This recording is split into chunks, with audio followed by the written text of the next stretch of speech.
es su día, 15 de agosto, pero también Arequipa. En este momento están celebrando los arequipeños allá su fiesta jubilar. Un abrazo para todos los arequipeños que siempre celebran esta fiesta con mucho fervor regional. Un abrazo muy fuerte para la señora Dina Paredes, que a sus 97 años es una fiel seguidora de este programa, y también muy fraterno y muy cariñoso para la señora Betty Franco de Zúñiga. Para ella, todos nuestros saludos. Muy bien, nosotros tenemos invitado al señor Vladimir Cerrón. Él ya está con nosotros, así es que luego de esta pausa empezamos la entrevista. Volvemos.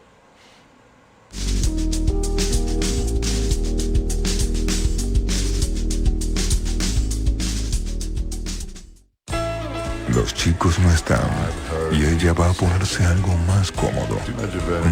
Todo muy obvio, ¿no? Tocan el punto P y disfrutan el placer de pedir. Pedido ya.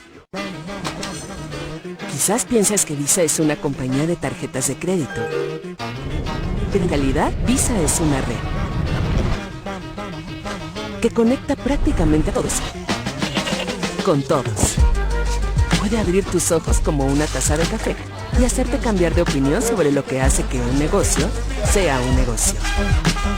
Conoce Visa, una red que trabaja para todos.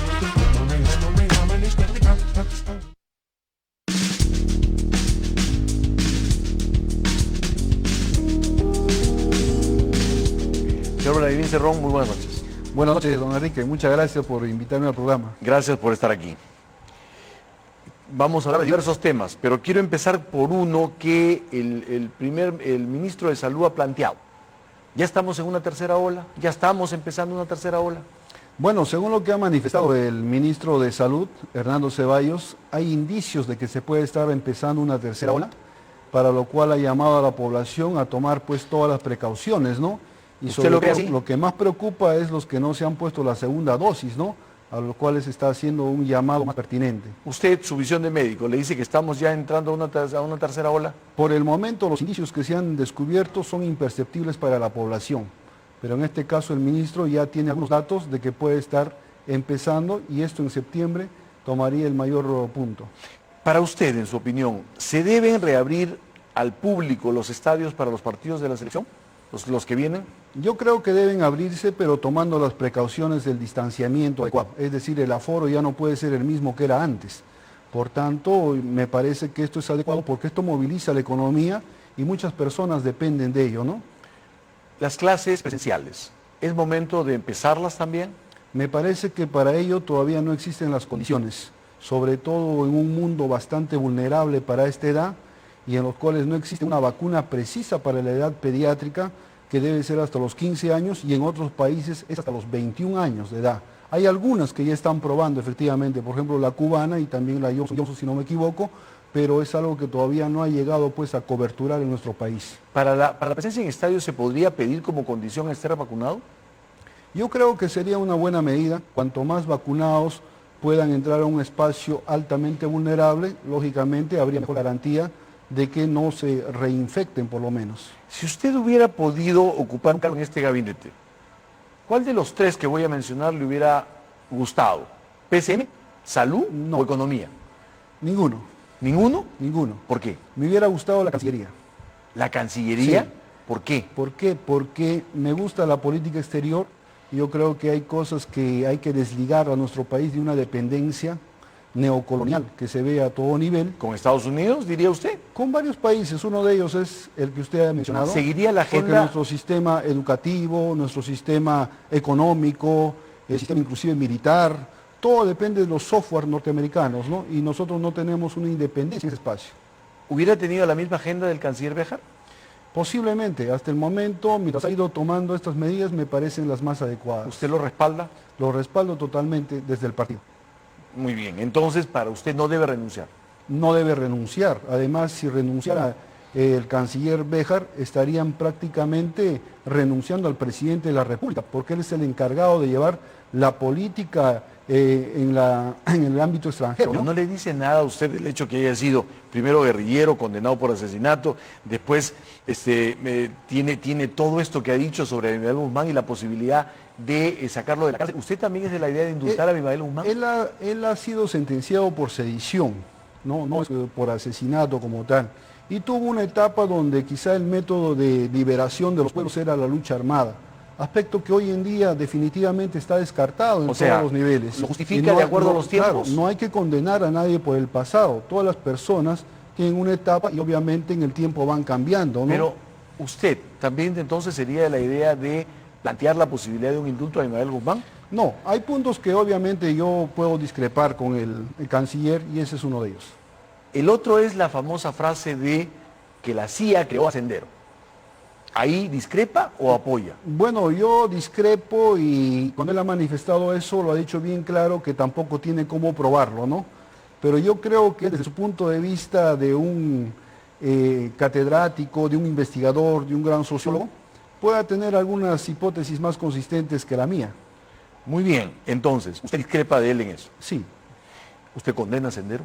Claro que sí. ¿Al Movadef también? Por supuesto. ¿Sí? Claro. A pesar de que, según todos los indicios, hay mucha gente ligada a Movadef en su partido, en su gobierno.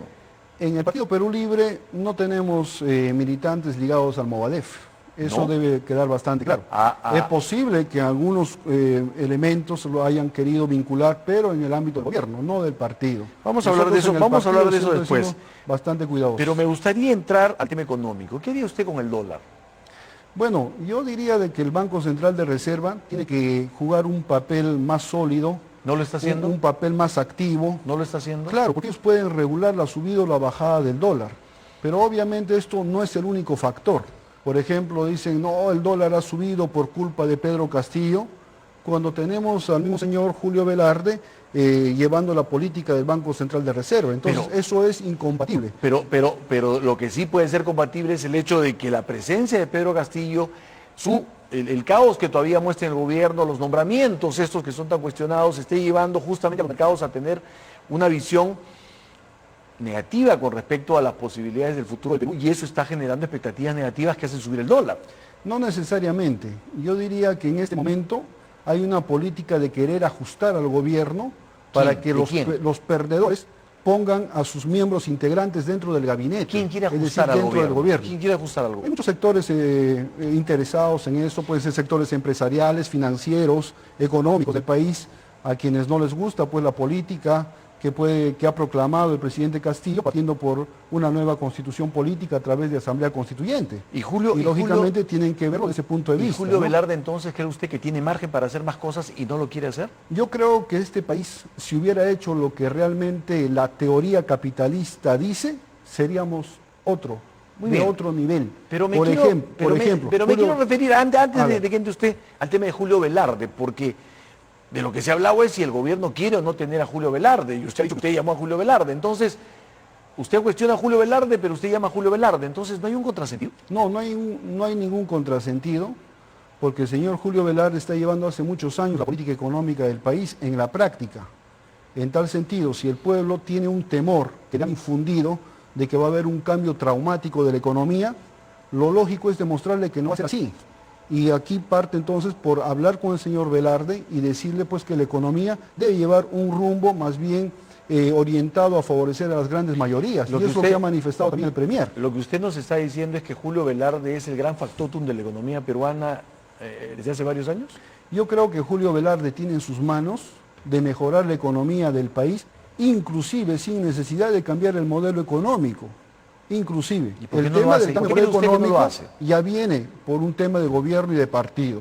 Pero yo creo que en este país donde evaden los impuestos, el país donde crean las elusiones tributarias, donde han amparado los contratos ley que son lesivos para el Estado, lógicamente ha generado pues un malestar en las mayorías, ¿no? ¿Qué haría con los precios de los productos de primera necesidad? Los precios deben mejorarse y eso parte por mejorar las inversiones en el país. Lógicamente, si las inversiones se van del país, esto genera pues una fuga de capitales y donde hay poco dólar en la calle, aumenta la demanda. Entonces, Y ¿usted es esto- consciente y que se esto- están yendo los inversiones? Sí, pero lo están haciendo pues por otros factores, motivados por otros lados, ¿Cuáles? ¿no? De querer sabotear al gobierno, eso está bastante claro. ¿Y qué pasa cuando sube el dólar? Baja el poder adquisitivo de la clase trabajadora.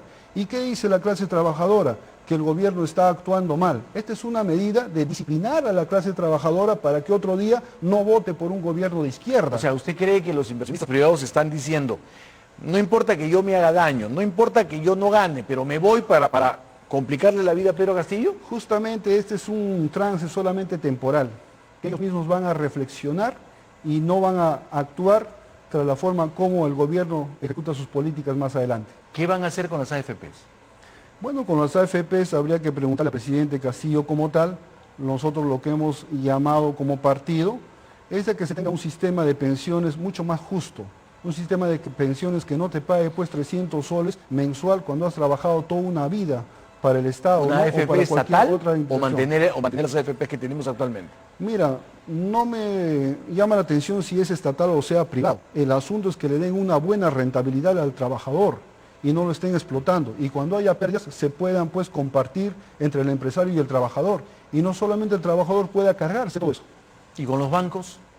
La misma forma, ¿no? No puede ser posible que tú ahorres dinero y te paguen un 1% al año y ellos te puedan cobrar por un préstamo, ¿cuánto? 20 o 30%. Yo creo que aquí hay que llegar a una conversación, o el Estado pudiera hacerlo, para generar también mayor credibilidad y confianza de la población hacia este sistema financiero. Aparte de Petroperú, que ha sido lo anunciado por el presidente, ¿en qué empresas debería haber una mayor participación empresarial del Estado? Yo creo que el Estado podría trabajar a todo nivel empresarial. Muchas veces nos han infundido el miedo de que el Estado es mal administrador de las empresas, pero existen empresas buenas en el Perú. Por ejemplo, Cima Perú, que ha hecho el 90% de los puentes, es buena. El Banco de la Nación es una buena empresa, que está en FONAFE. Es Salud, con todos sus problemas que tiene, es el mejor sistema de salud que tenemos en el país. COFIDE es el que auxilia a los bancos de primer piso. Entonces no podemos decir que son malas. Y las que eran mejores que estas, Enrique, las privatizaron y se las vendieron a sus testaferros a precios baratísimos. Yo creo que el Estado, si hubiera podido tener más identificación con su pueblo, hubiera mantenido sus empresas, por ejemplo, los puertos y los aeropuertos, y hubiéramos tenido un país con mayores comodidades económicas para las mayorías, y eso no ha ocurrido. Por lo que usted me dice entonces, ¿el Estado debería tender a recuperar su presencia en esos sectores? Debiera recuperar, yo creo que algunas ¿Qué sectores empresas, concretamente, por ejemplo, el tema que usted ha mencionado, en Petroperú, ¿qué pasó? Antes de ser privatizado, creo que se privatizó el 51% o el 49%, nosotros producíamos 160.000 barriles de petróleo diario. Y después de la privatización pasamos a 65.000 barriles de petróleo diario. ¿Y qué trajo como consecuencia eso? Que se encarezcan los precios. En tal sentido, ahí le jugaron, lo faulearon al Estado. Y eso obviamente no puede ser así. Por eso hay un proyecto de ley para tratar de recuperar, ¿no?, la soberanía, Muy el bien. control sobre los recursos Pero, naturales. eso vamos a hablar, pero le pregunto, ¿qué sectores? Dígame usted puntualmente, ¿en qué sectores cree que el Estado debería tener participación empresarial? Bueno, en los sectores de la economía, por ejemplo, Todos. en el sector minero, es donde ahora los precios del cobre se han duplicado a nivel mundial. Y nosotros no nos beneficiamos un centavo de eso. Y eso definitivamente no puede ser. Pero hay más impuesto a la renta, hay más Pero igual. regalías, hay más... Pero igual ellos se llevan el 70% de las utilidades y dejan al Estado solamente el 30%. Y del 30% inclusive no pagan todo. Hay inclusive impuestos aledaños que no pagan, como el canon, sobrecanon, derecho de vigencia, obro voluntario, y no quieren hacerlo. Y finalmente acaban en un tribunal constitucional que termine exonerándolo de estos impuestos. En detrimento de las mayorías. Entonces, usted plantearía que el Estado tuviera una actividad empresarial en el lado aerocomercial, puertos, aeropuertos, minería, gas, todos ellos. Yo creo que debiera estar presente en los sectores fundamentales. El área minera, por ejemplo, el área hidroenergética, el área de las comunicaciones, carreteras, me refiero, no necesariamente medios de comunicación, como siempre lo quiere interpretar, ¿no?, y otros espacios, pero que son vitales porque generan economía líquida e inmediata. A propósito, rápidamente se le entregaron 4 concesiones a una empresa formada recién en marzo por 20 años en el tema de las telecomunicaciones. ¿Le parece a usted sensato? A mí me parece que no, que debe revisarse ese tema, y he escuchado por ahí que el presidente de la República ha dicho que va a mandar a observar, porque han sido un tiempo muy rápido y empresas formadas hace muy poco que no podían demostrar la garantía de su trabajo o de sus antecedentes pertinentes. ¿Qué significa lo de la nacionalización de los recursos naturales y eso de que ahora las empresas se llevan 80 y el Estado 20 y que las cosas deben invertirse para que el Estado se lleve 80 y el privado 20, el modelo boliviano? No solamente el modelo boliviano, sino también eso se ha aplicado, por ejemplo, en Ecuador, en otros países más, donde antiguamente pues la proporción de reparto de utilidades era lo que ha mencionado. Sin embargo, en Bolivia, ¿qué pasa hoy en día? Hoy en día el Estado boliviano se queda con el 82% de las ganancias y el empresario privado transnacional con el 18%. Y con todo eso, los empresarios han dicho que sigue siendo negocio. Y nosotros estamos entregando aquí ¿a cuánto? Al 70% o al 80% en ocasiones. Eso no puede ser. Claro, pero lo que ha hecho Bolivia es hipotecar su futuro y ya nadie invierte en exploración, nadie invierte en explotación, se han quedado solo con las operaciones que tienen y el futuro de Bolivia va a ser terrible. Mire, yo he conversado con el expresidente Evo Morales y manifiesta definitivamente que la economía ha mejorado en Bolivia. Claro, y ahora va a seguir mejorando. Va a seguir mejorando, va a seguir tomando sus precauciones. veremos eso, pero cuando le escucho hablar de las transnacionales, sí, entiendo entonces que usted tiene resistencias a las empresas extranjeras. Usted ha hablado de proteger a la empresa nacional y de prácticamente, no lo ha dicho así, poner en vereda o, si quieren que se vayan, las empresas transnacionales. ¿Por qué esa resistencia, ese malestar con las empresas transnacionales? Porque se ha maltratado al empresario peruano. El empresario peruano ha querido crecer y simplemente las transnacionales le han puesto un techo. Y nosotros hubiéramos querido tener una burguesía nacional fuerte, empresarial, también culta, pero con sentido de patria. Y ese es un aspecto que no ha ocurrido casualmente por las fuerzas extranjeras. Yo creo que al empresariado peruano hay que darle toda la ventaja. O sea, y la empresa transnacional debe trabajar en lo que se considere complementario. O sea, usted plantea proteccionismo para la empresa nacional. Por supuesto que sí. Estados Unidos nos dice a nosotros, no sean proteccionistas, pero ellos protegen sus empresas. Nos dicen no subsidien, pero ellos subsidian su agricultura y otras cosas. Nos dicen no tengan déficit fiscal, pero ellos tienen un déficit fiscal enorme. Entonces, la doble moral que quieren implantar aquí mediante la política neoliberal no puede ser. Por eso quieren ustedes revisar nuestras propias decisiones. Por eso quieren ustedes revisar los TLCs. Debe revisarse todo contrato que sea lesivo para el Estado. No es posible que nosotros estemos, en este caso, amparando la gran corrupción mediante el artículo 62 de la Constitución Política del país e inclusive ese artículo prohibiéndole al Congreso que cambie ese artículo o lo modifique. Entonces, si no lo puede modificar el Congreso, necesitamos un ente superior, que sería la Asamblea Constituyente. A eso vamos a hablar, pero ¿qué significa, y no me quiero quedar con eso, lo de la nacionalización de los recursos naturales, concretamente? Mire, la nacionalización nosotros lo entendemos como algo diferente a la estatización.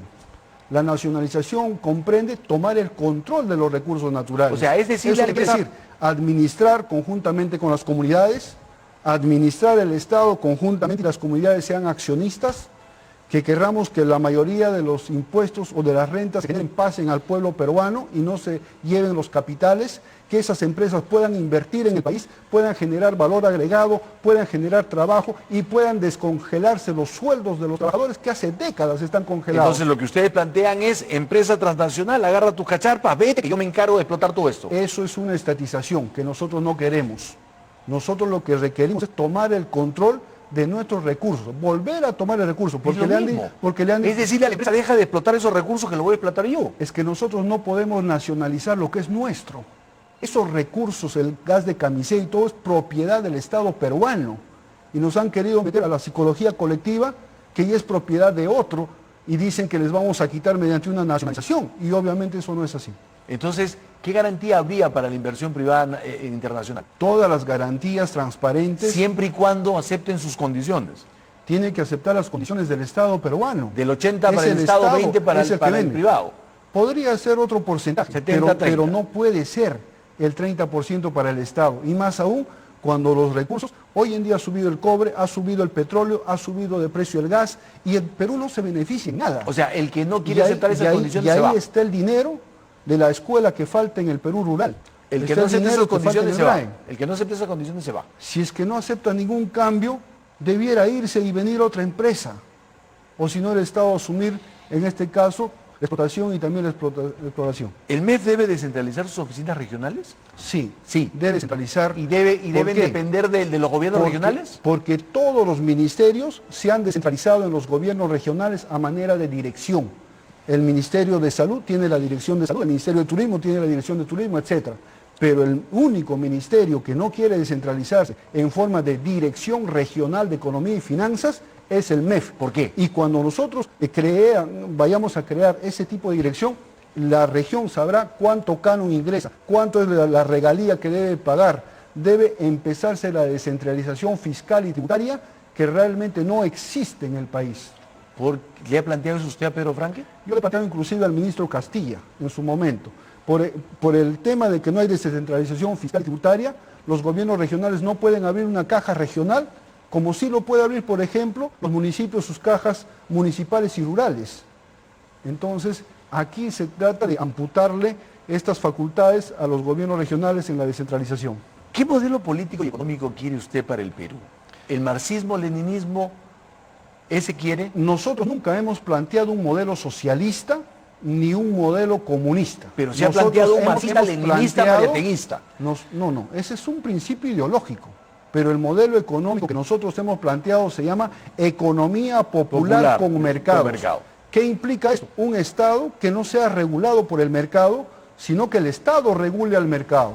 Implica control del Estado sobre el mercado. El mercado, correcto, porque no podemos hacer de que un paciente con COVID en una clínica esté pagando $500,000, que como ejemplo, eso ya no es actividad privada, sino es un acto delictivo. Eso no puede existir.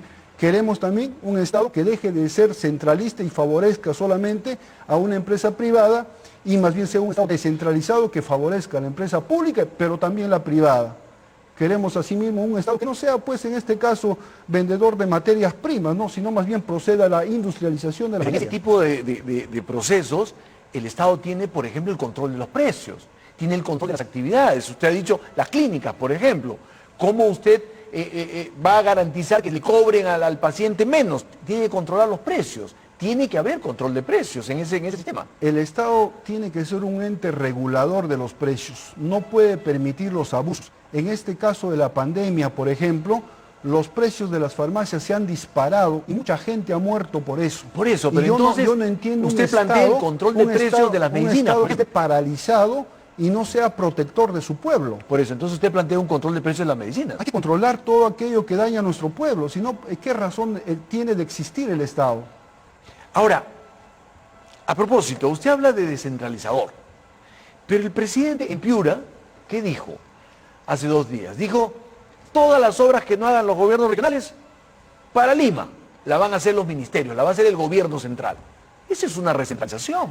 Es una recentralización que yo podría criticar al presidente de la República. ¿Lo critica? Aquí lo que tiene que hacerse es, en este caso, facilitar para que los gobiernos regionales puedan culminar sus obras. Y no pueden culminar muchas veces por los procesos judiciales en que acaban las obras. Y estos procesos judiciales, con medidas cautelares dadas por jueces, muchas veces de dudosa reputación, se paralizan. Se paralizan por los arbitrajes que van al OCE y demoran 1 año, 2 años y finalmente le dan la razón y tienen que pagarle costos y costas a los empresarios paralizando las obras. ¿Y por qué? ¿Y acaso el presidente Castillo va a poder destrabar eso? No va a poder ejecutar esas obras. Si se lleva esa obra se va a llevar con todos sus problemas y va a ser peor.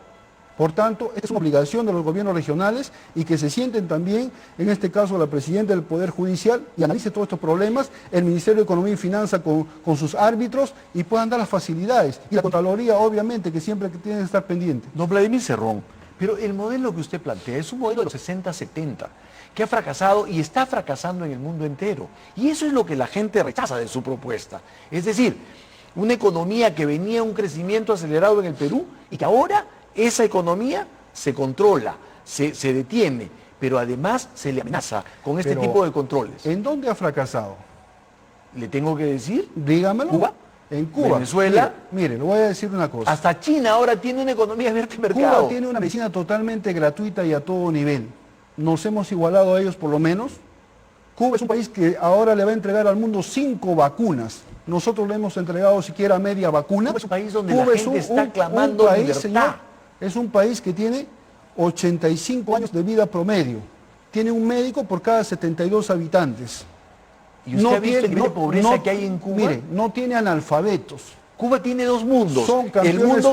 Cuba tiene dos mundos, el mundo que atiende al turismo y el mundo del ciudadano real, del ciudadano de todos los días, el ciudadano pobre, que se tiene que contentar con centavos. Mire, si nosotros hacemos indicadores, quedamos por debajo de Cuba. Son puntos de vista, pero usted entonces aspiraría a un modelo cubano para el es que Perú. yo no aspiro a ningún modelo extranjero. Imaginaba esa respuesta, pero eso sí, mismo, pero sí han mencionado. Nosotros planteamos, por ejemplo, que la Asamblea debe ser plurinacional. ¿Y por qué plurinacional?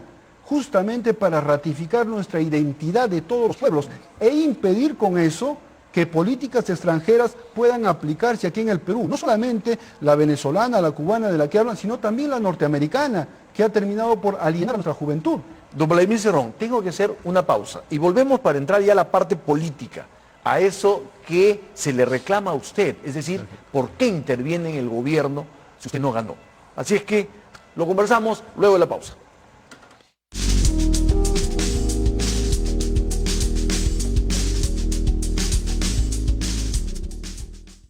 Alarmas Verisur, dígame. Hola, llamaba porque quiero poner una alarma. ¿Ha sufrido un robo? Sí, se han metido por el patio aprovechando que no estábamos. Le enviaremos un experto para que deje la alarma instalada y su casa protegida hoy mismo.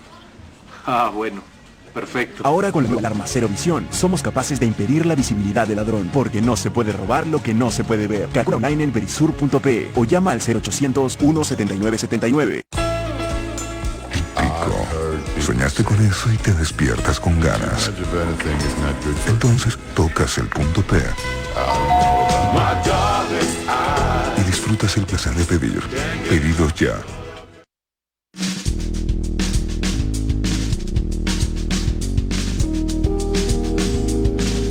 Don Vladimir Cerrón, entramos ahora a la parte política. Son muchos los partidos, bancadas, congresistas, líderes políticos, analistas y académicos de todos los sectores que le piden a usted que se aparte del gobierno, que deje en paz a Pedro Castillo, que usted le está haciendo daño. Y lo que dicen es, primero es una mala influencia, después es usted una persona condenada por corrupción, investigada por muchos otros delitos también relacionados con terrorismo, en fin, corrupción, y quiere dirigir desde las sombras. Mire, yo no dirijo desde las sombras del país.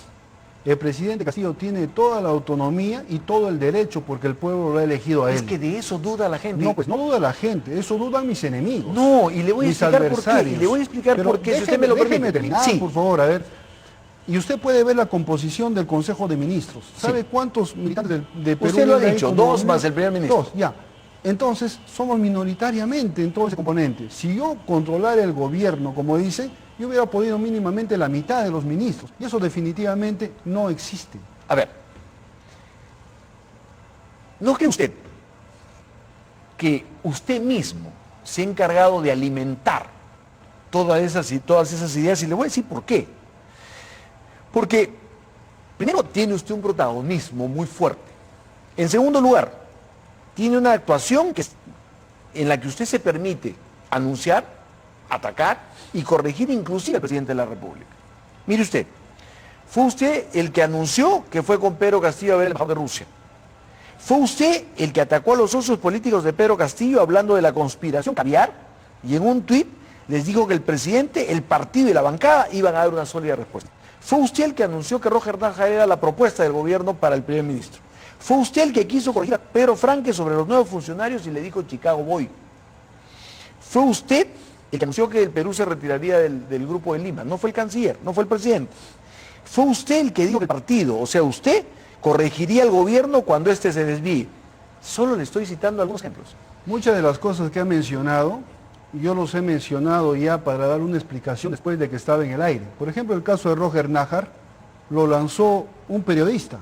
Lo lanzó un jefe de prensa de Perú Libre. Correcto, pero no Cerrón. Y a raíz de eso me preguntan y yo doy mi respuesta. No es que yo haya lanzado, que lo lance es el que lanza la primicia.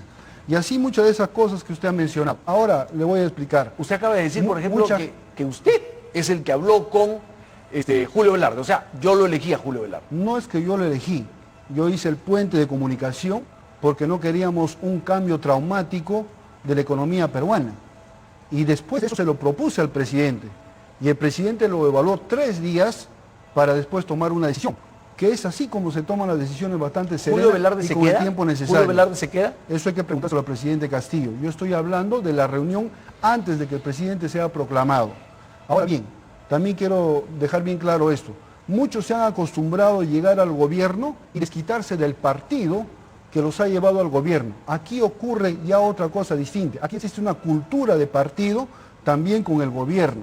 Muchos invitan al presidente Castillo a que después se desligue del partido y así llaman a tener una institucionalidad partidaria a los demás. Eso es una doble moral que hacen nuestros adversarios políticos, obviamente. ¿Pero por qué? Y de muchos medios de comunicación, ¿no? Pero ¿por qué sus adversarios políticos? Y lo que yo creo es que usted ha atacado más a sus socios políticos. Pero, ¿Ve ¿por usted? qué? Por ejemplo, en el tweet habla de los caviares, atacó a los caviares. Pero precisamente, ¿por qué dijo que había una conspiración caviar? ¿por qué atacan la unidad Castillo-Cerrón? Porque saben que es garantía de cumplimiento entre ambos de las promesas de campaña. Si no, no atacarían y no intentarían fracturar esa unidad. Porque ellos saben que si logran esto, han recuperado el 50% del terreno y creen que Pedro Castillo es un personaje manipulable, sin Cerrón. Y eso es realmente la explicación. Pero ¿quiénes Por son la tanto, conspiración la caviar? presencia de Cerrón no debilita al gobierno en sus aspiraciones Claro, de usted dice lo cumplimiento. fortalece. Por supuesto. Ya, pero porque ¿quiénes son la conspiración caviar? ¿Quiénes son? la ¿Quiénes son esos conspiración caviares que dice caviar usted?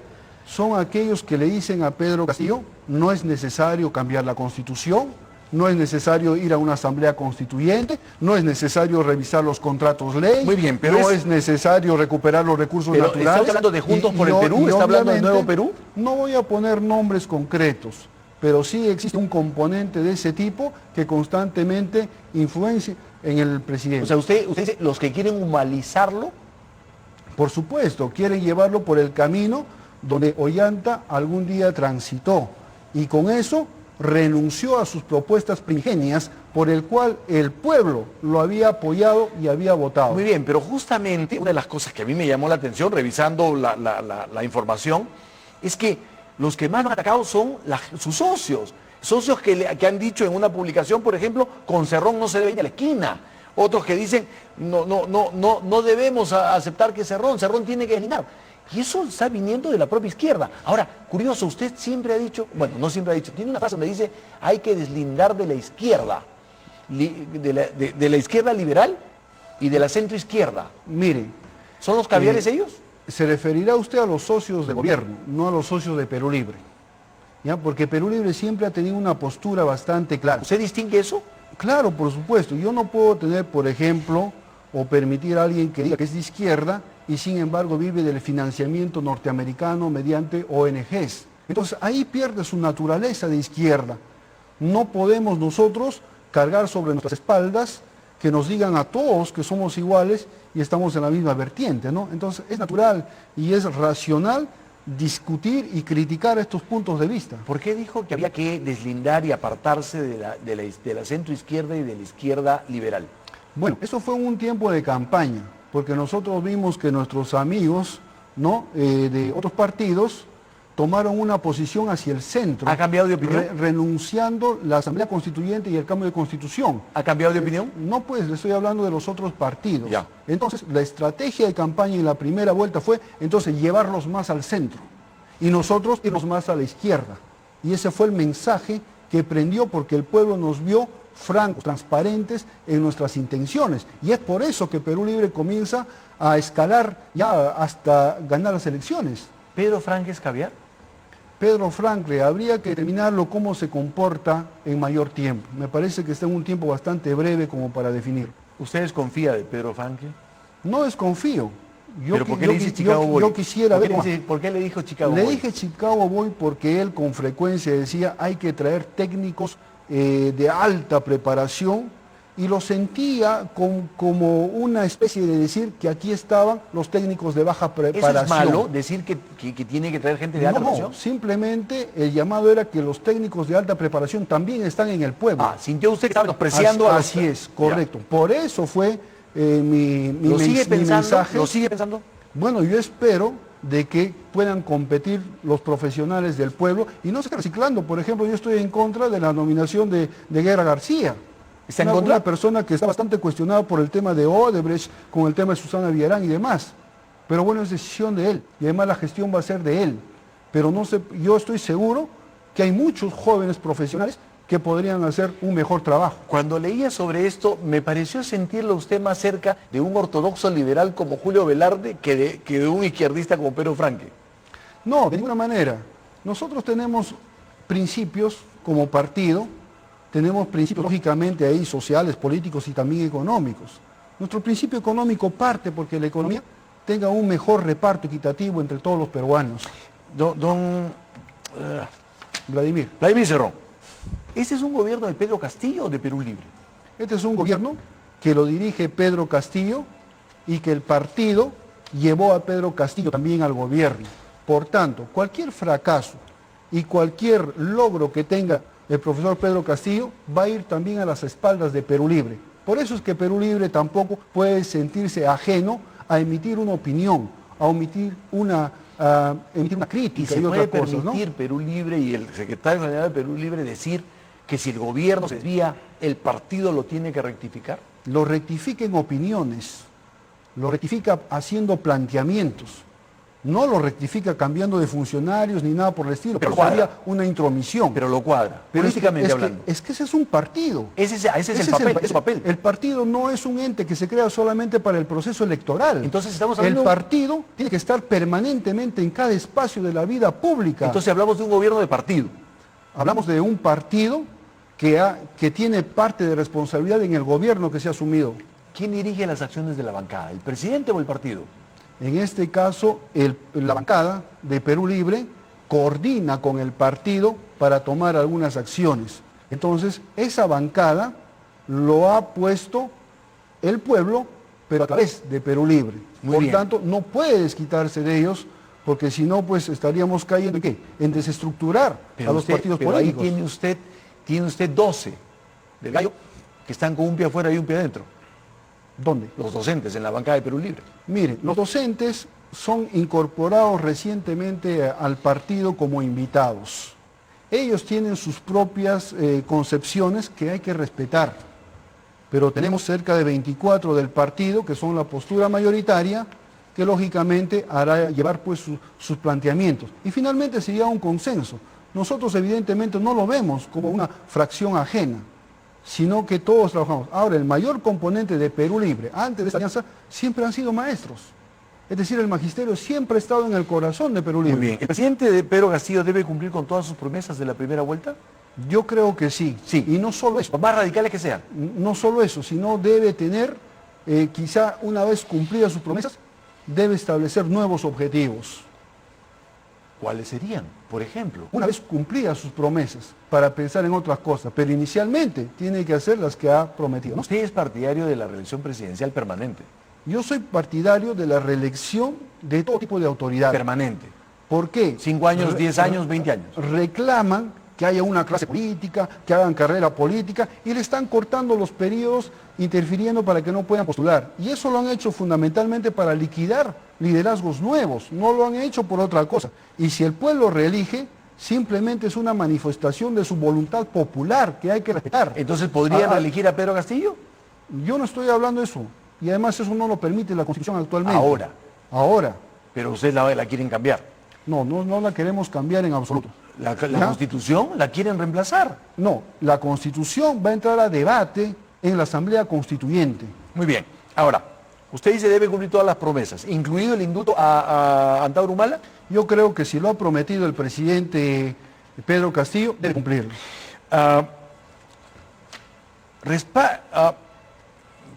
Perdóneme, ¿deben renunciar algunos ministros antes de ir al Congreso a pedir el voto de confianza? Mire, ¿Deben quitarle peso a la mochila del presidente con ese tema? Esa evaluación seguramente lo está haciendo el presidente de la República. ¿Qué piensa el partido? ¿Qué piensa Vladimir Cerrón? El partido piensa que es un tiempo muy corto como para decir si un ministro ha cometido un error o no.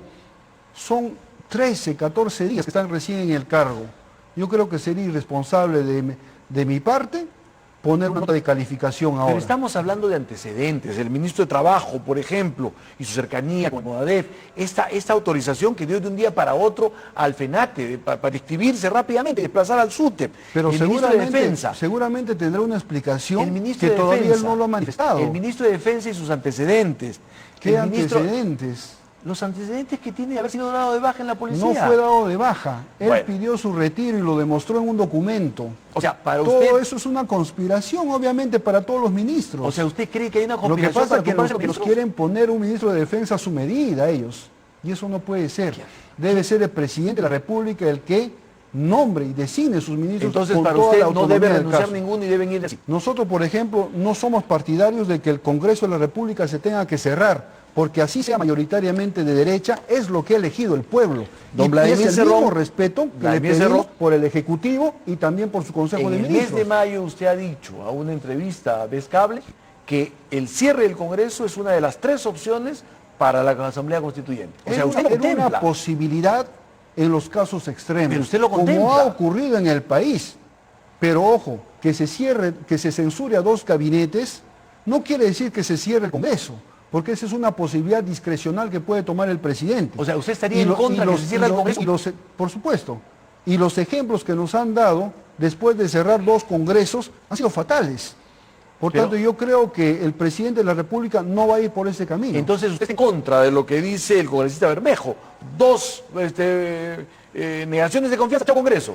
Él ha hablado de una posibilidad que lo contempla la Constitución Política del Perú. Por eso, pero- no ha hablado un tema de su raciocinio personal. Perfecto, pero usted mismo lo ha dicho, es una decisión política. Yo le pregunto entonces a Vladimir Cerrón, secretario general de Perú Libre, ¿usted lo contempla como una posibilidad política? En un caso muy extremo, Sí. seguramente el presidente tendría que pensar. Pero usted por también. el momento, o lo más ordinario, es que no lo haga. Las críticas al primer ministro han llegado de todos los sectores y han llegado de Perú Libre. La congresista Betsy Chávez dijo, a mí particularmente no me gusta Bellido. Y de todos los sectores le han llovido críticas. ¿A usted le parece bien que vaya a pedir la cuestión de confianza un primer ministro investigado por apología del terrorismo, investigado por terrorismo, investigado por lavado de activos?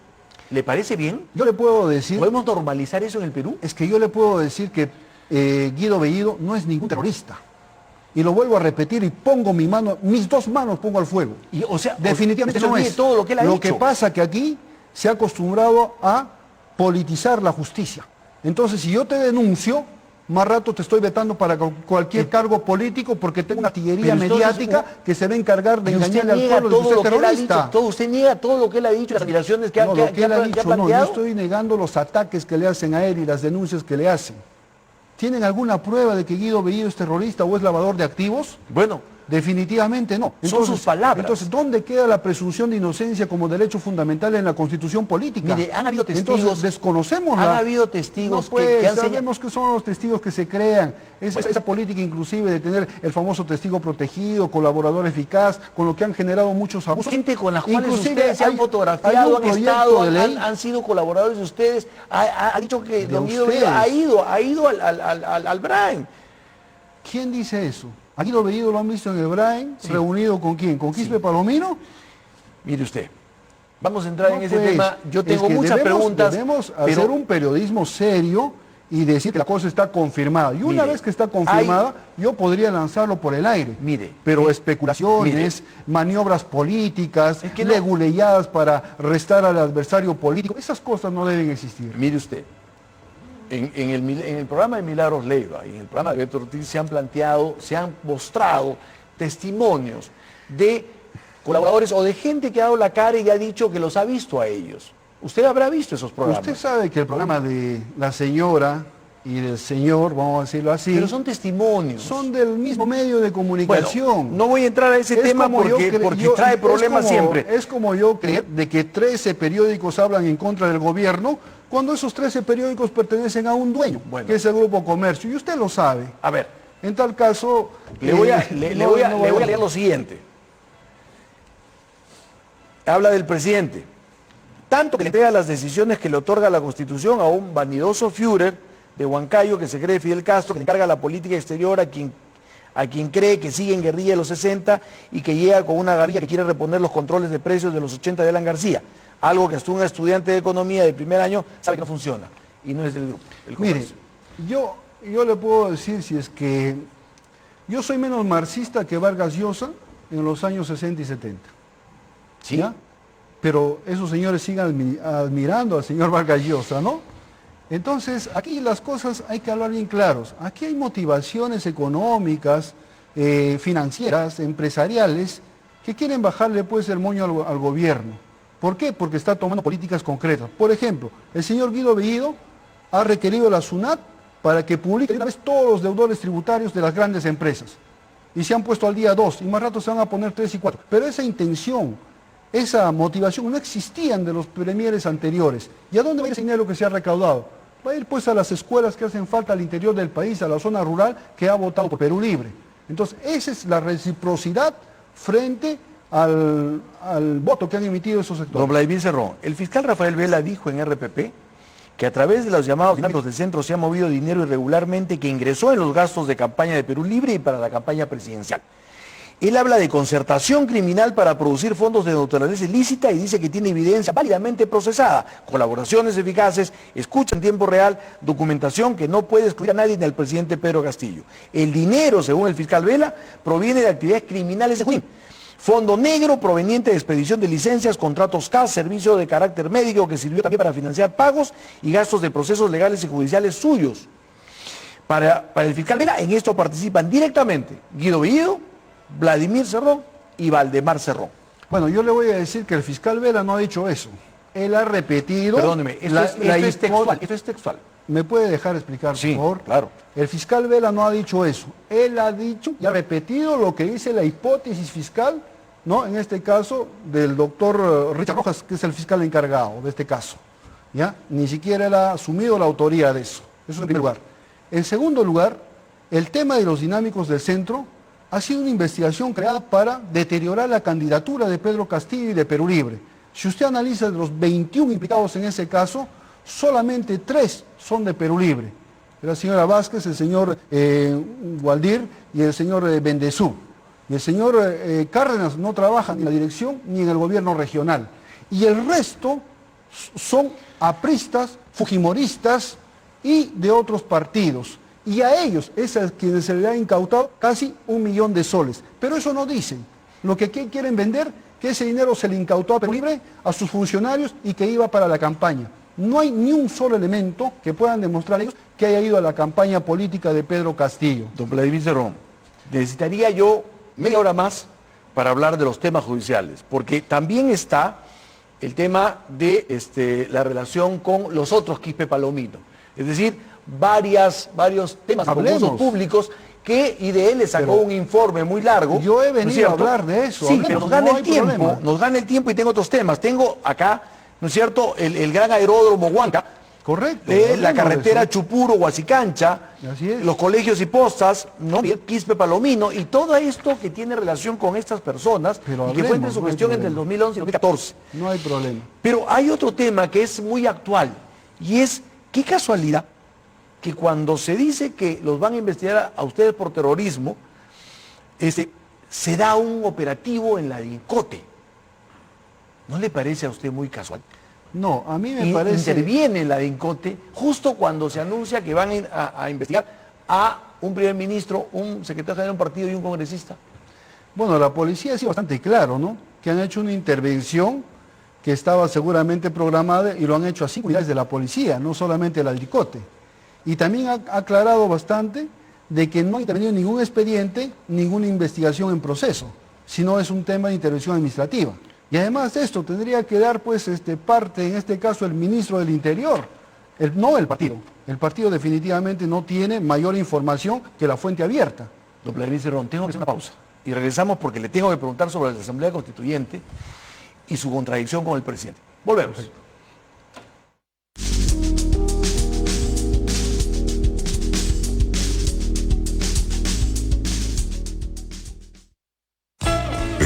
Perfecta, no puede faltar nada, pero falta todo. Toca el punto P y descubre lo fácil que es pedir por el super digital de Pedidos Ya. Pedidos Ya Market. Más que rápido es ya.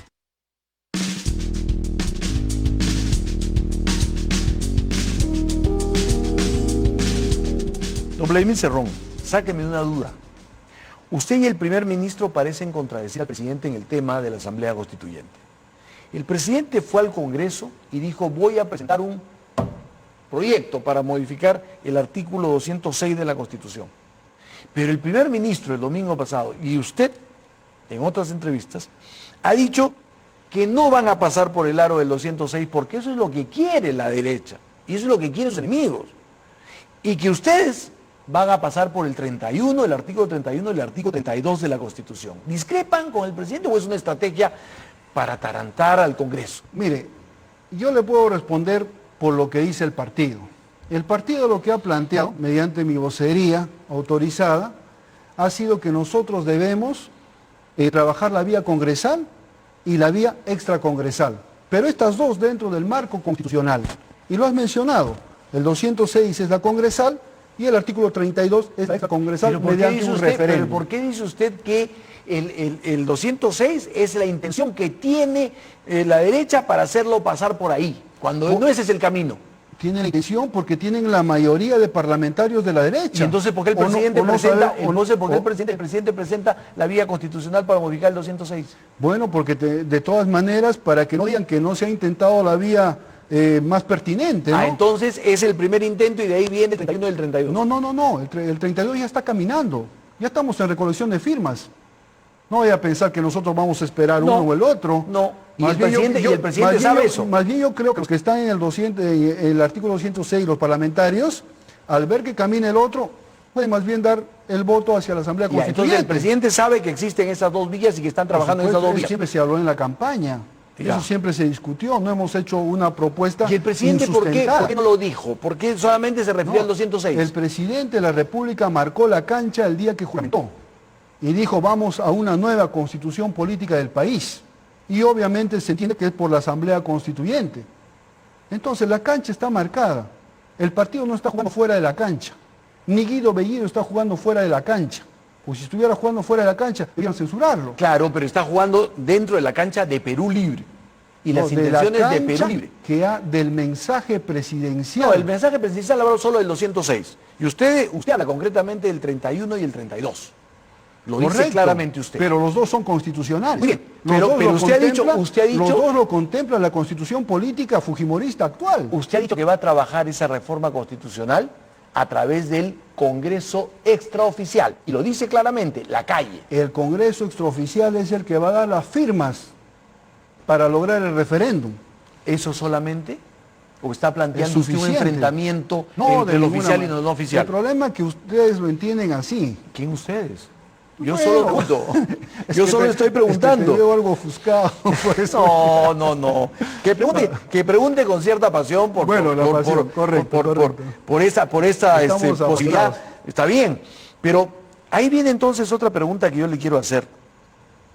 ¿Por qué razón usted plantea que el Congreso, la presentación del Congreso, es el choque del mundo criollo y el mundo andino? Es decir, ustedes que hablan de unir, terminan hablando aquí prácticamente de una discriminación. No. Yo parto porque hay que ver las cosas de manera objetiva. El hombre que no le teme a las verdades, que son objetivas y materiales, no le teme a las mentiras que son subjetivas y fantasiosas. En tal sentido, nosotros hemos visto la imagen de cómo despidió la presidenta del Congreso al presidente de la República. En un solo pantallazo. Eso se explicó y se dijo que que le estaba diciendo, no voy a declarar a la prensa. Fíjese la dosis de racismo que existe y que no hemos superado.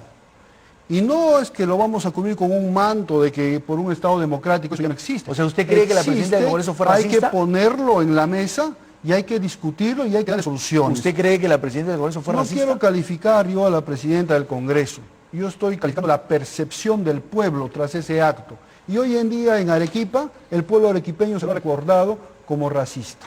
Y esas cosas, lógicamente, no pueden darse. Entonces, eso es solamente la forma, pero el contenido viene tras las propuestas que tiene el mundo andino. ¿Pero por qué habla usted de choque de dos mundos?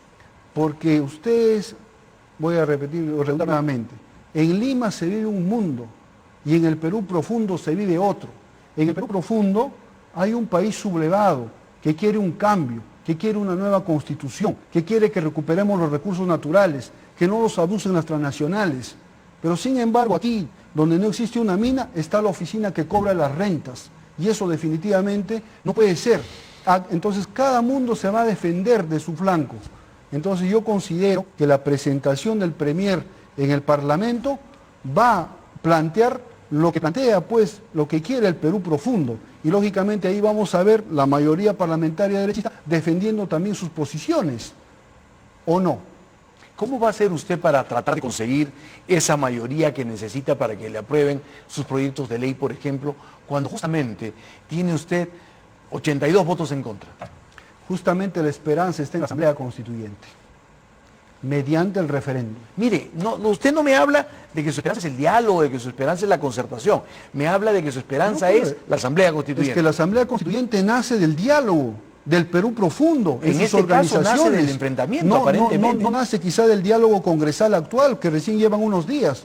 Pero eso es un tema debatido en el pueblo, en el Ágora, en la Plaza San Martín, hasta llegar a la última comunidad de Chumivilcas. Ese es el diálogo que ustedes no quieren ver. Don Vladimir Cerrón, ¿por qué ustedes? Claro, yo soy un tienen que transmisor. verlo. Don Vladimir, tengo que hacer la última pausa del programa y volvemos para seguir conversando con usted. Volvemos.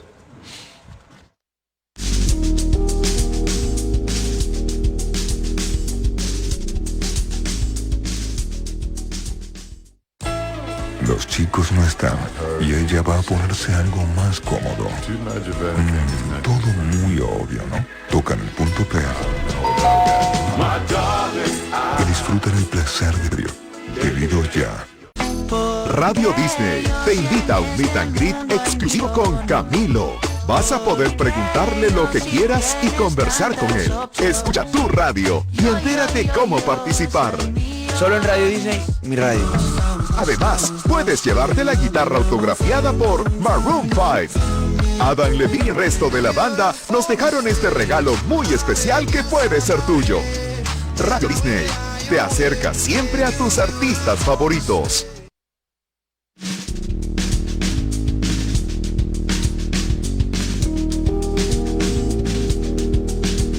Señor Cerrón, si el pueblo rechaza la iniciativa, perdón, si el Congreso toma la decisión de rechazar el proyecto del Ejecutivo, ¿usted va a respetarlo? Por supuesto. Tenemos que respetarlo todos. Estamos viviendo en una democracia. Pero se va por la puerta falsa. Porque además el pueblo ha elegido este Congreso y hay que defenderlo, porque es la expresión de la voluntad popular. Ahora, irse por el artículo 32 no es irse por la puerta falsa.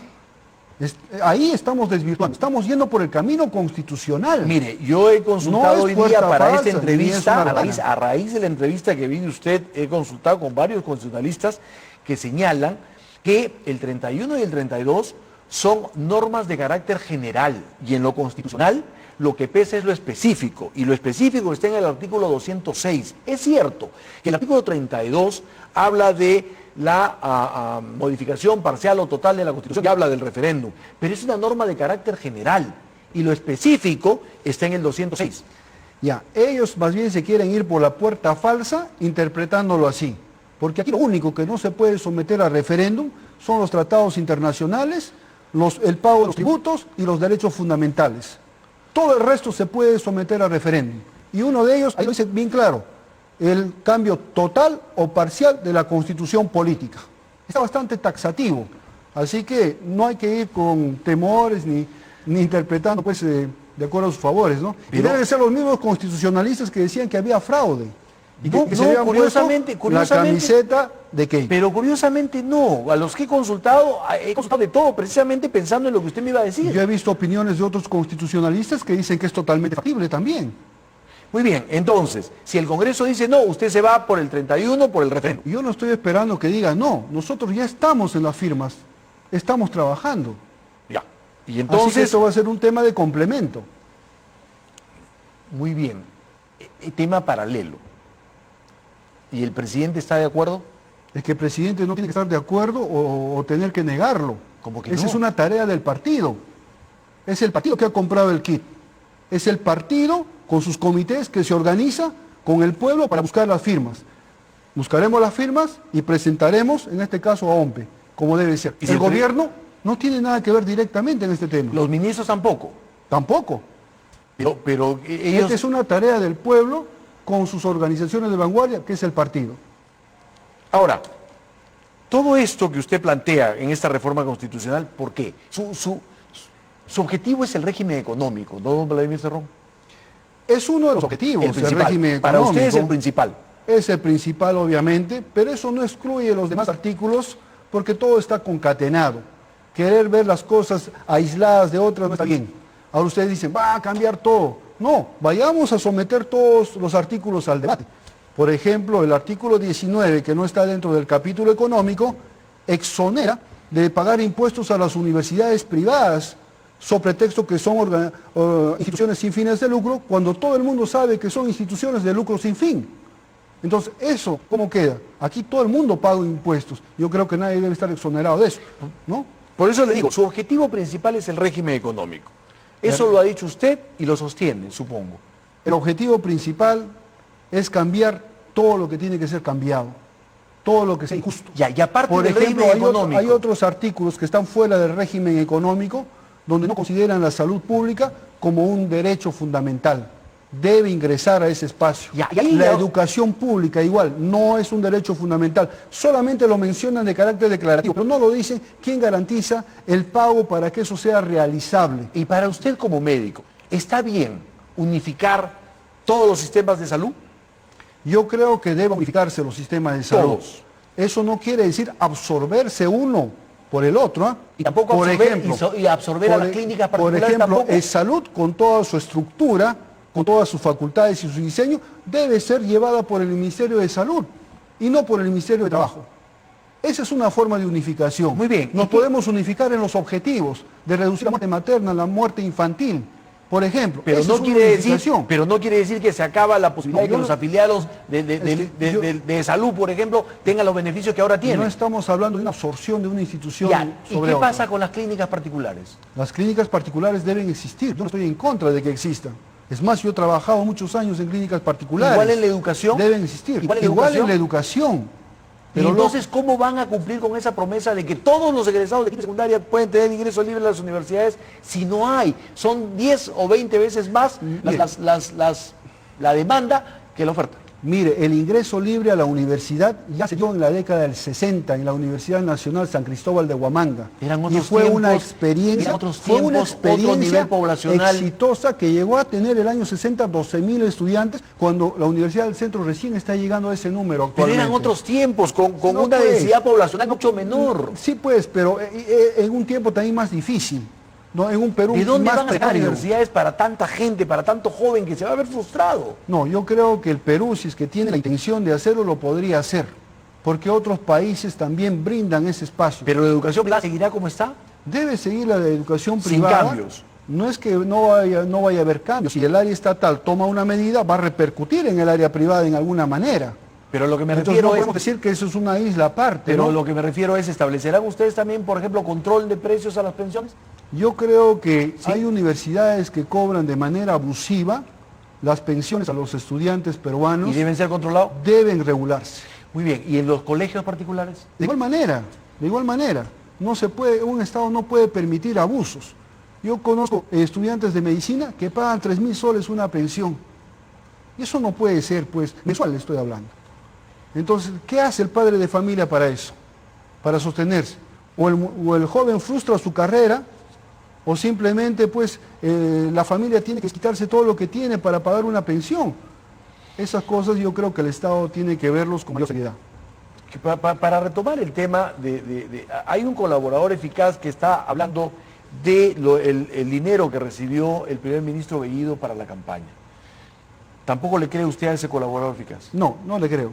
¿A quién No le creo en usted? absoluto. No le creo a los fiscales, no le creo a los colaboradores. Primero por la fuente de donde viene, que está bastante... ¿La fiscalía? No, el comercio. Pero el comercio no ha creado al colaborador, el colaborador trabaja con la fiscalía. No, pues, nosotros sabemos cómo se manipulan las informaciones.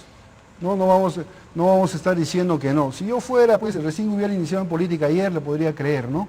Nosotros sabemos cómo se conduce una información. El que no sepa ver que se esconde detrás de un título, de una promesa, que no sepa que detrás de eso se esconden intereses de ciertos sectores, siempre va a ser víctima necia del engaño. Don Vladimir Cerrón, ¿por algún momento se ha puesto usted a pensar que con todo ese protagonismo, con toda esa presencia suya, le hace daño a Pedro Castillo, lo opaca, lo reduce, lo minimiza, lo hace como dependiente de usted? ¿Se ha puesto a pensar en eso? Mire, sí me he puesto a pensar, sí lo hemos debatido también. ¿Con él? Y esa es una percepción falsa que tienen. Y los adversarios quieren hacerle sentir así a Pedro Castillo para terminar de fracturar la unidad, pensando de que Castillo el presidente es una persona subordinada, que no tiene iniciativa, y en absoluto. El presidente Castillo es un hombre de mucha fe. Cuando yo estuve en Huancayo, se despidió de mí en la campaña y ¿sabe qué me dijo? Nos vemos en Palacio. Y yo todavía, algo incrédulo, le dije que sí. Y cuando le hizo la pregunta el señor Marcos Cifuentes, y le dijo, ¿por quién va a votar? Si por Verónica o por Marco Arana, le dijo, eso no va a pasar. Porque él iba a ganar. Muy bien, pero ese ha pensado en buena corregir fe su es comportamiento, importante. señor Cerrón, para evitar eso, porque usted habla de los enemigos, los adversarios, pero yo he revisado ayer, por ejemplo, YouTube para saber todo lo que decían de usted, y son todos, desde Pedro Cateriano, el Partido Morado, Sigrid Bazán, es decir, todos los sectores. Lógico, pero ustedes... O sea, todos ellos son enemigos suyos. Pero usted a quién acaba de nombrar. Son gente que está pues identificada con el sistema neoliberal. Tienen que opinar así. No vamos a opinar como nosotros. Nosotros justamente somos un partido distinto. Por eso somos un partido. O sea, entonces, ustedes son esa rara ave que todo el mundo odia. Hubiera sido fácil para nosotros ser un partido que plantee una cosa y en el gobierno haga otra cosa. ¿Para qué? Para concederle en este caso deseos a la clase adversaria. Don Vladimir Cerrón, se me acabó el programa, ya no puedo, me han extendido generosamente 5 minutos más, son las 8:05. Yo le agradezco, ojalá tengamos oportunidad de volver a conversar. El diálogo ha permitido contestar muchas preguntas, otras lamentablemente por el tiempo no, he tratado de cubrir todo. Y esta posibilidad de hacer un trabajo y una pregunta y respuesta bastante rápido nos ha permitido conocer a usted en esta primera entrevista. Muchas gracias. Muchas gracias, Enrique, y no me vas a dar un tiempo para despedirme también. Depende en qué lo haga. No, simplemente puedes hacer un llamado en este caso a los hombres y mujeres del Perú profundo que han apostado por este gobierno, y no solamente a los que están en el interior del país, sino también a los que están aquí en los conos de Lima, pasando condiciones más difíciles que los del interior y los que están en el extranjero. Y yo creo que organizándonos debemos hablar sin temor de todos nuestros planteamientos y nuestros deseos de hacer un mejor país.